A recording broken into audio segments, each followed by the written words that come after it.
રાજપીપળા વડિયા ગામમાં બે ચકમક પથ્થર ઘસી રૂ અને છાણા સળગાવી અનોખી રીતે હોળી પ્રગટાવાઈ। રાજપીપળા વડિયા ગામમાં બે ચકમક પથ્થર ઘસી રૂ અને છાણા સળગાવી અનોખી રીતે હોળી પ્રગટાવાઈ હતી। ઘાસના પૂડા સાથે પ્રદક્ષિણા કરાઈ હતી।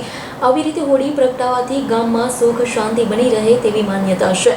નર્મદા જિલ્લામાં હોળી પર્વની ધામધૂમથી ઉજવણી કરાઈ રહી છે। ડિજિટલના યુગમાં પણ નર્મદા જિલ્લાના કેટલાક ગામોમાં આજે પણ પરંપરાગત રીતે હોળી પ્રગટાવી પર્વની ઉજવણી કરવામાં આવે છે।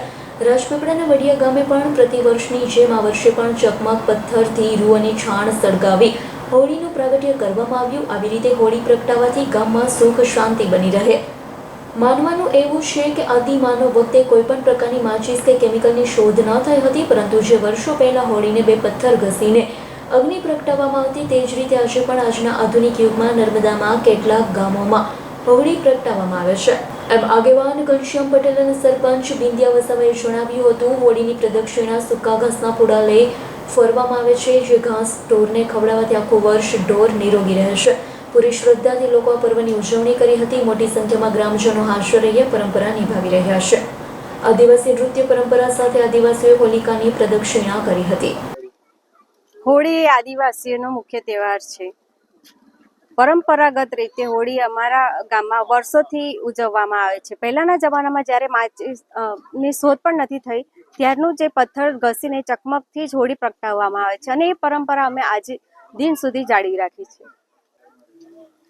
હોળી પ્રગટાવીને ગામના મહિલાઓ, પુરુષો અને બાળકો બધા જ હોળીની પ્રદક્ષિણા કરે છે, અને ગામના લોકો પૂડા લઈને હોળીની પ્રદક્ષિણા કરે છે। માન્યતા અનુસાર માનવામાં આવે છે કે એ પૂડા પશુઓને ખવડાવવામાં આવે છે તો એ બીમાર થતા નથી।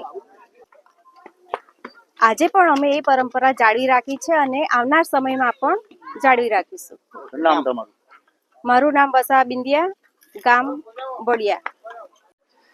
ફાગણ સુદ પૂનમ હોળીનો તહેવાર છે। આજે અમારા વડિયા ગામમાં અમારી આદિવાસી પરંપરા મુજબ વર્ષોથી અમે હોળી પ્રગટાવીએ છીએ। અમારા ગામમાં નવીનતા એ છે કે અમારી વર્ષો જૂની જે પરંપરા છે કે બે પથ્થરને ઘસીને એ પથ્થરનો તણકો જ્યારે એ રૂ પર લેવામાં આવે છે, રૂ પરથી લઈને રૂને થોડુંક હાથથી હલાવીને પછી ઘાસના પાંદડામાં લઈએ છીએ, અને એ પાંદડા હલાવીને પછી અમે એ આગ પ્રગટે છે। એ આગ પ્રગટ્યા પછી મૂકીને પછી અમે તુવરના ઘાસના પૂરાથી લઈને અમે હોળી માતાને પ્રજ્વલિત કરીએ છીએ, અને હોળી માતા પ્રજ્વલિત થયા પછી અમે ઘાસના પૂડા લઈને ચારે બાજુ ફરીએ છીએ। હોળી માતાને માન સન્માનથી એમની પૂજા ભક્તિ કરીએ છીએ, અને જે ઘાસના પૂડા જે છે એ અમે ઘરે લઈ જઈને અમારા ગાય ભેંસ ઢોર ઢાકરને ખવડાવે છે।